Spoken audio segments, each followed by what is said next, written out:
আজকে দুপুরবেলা দেখো কি রান্না করেছি আমি।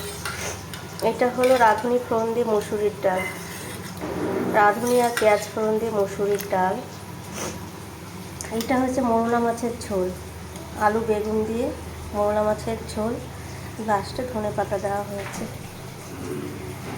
আর এইটা হলো সবাই ভালো খায় আমাদের বাড়িতে, লতি। লতি কচু জাতীয় জিনিসটাই আমাদের বাড়িতে সবাই ভালো খায়। কচু জাতীয় জিনিস, লতি, বাটা, এগুলো খুব ভালো খায় আমাদের বাড়িতে। এইখানে হচ্ছে একটা স্পেশাল জিনিস, এটা হলো পটল বাটা।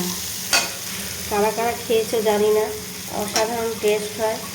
বেশি করে লঙ্কা দিয়ে এটা করতে হয়, দারুণ টেস্ট লাগে গরম গরম ভাতে, দারুণ।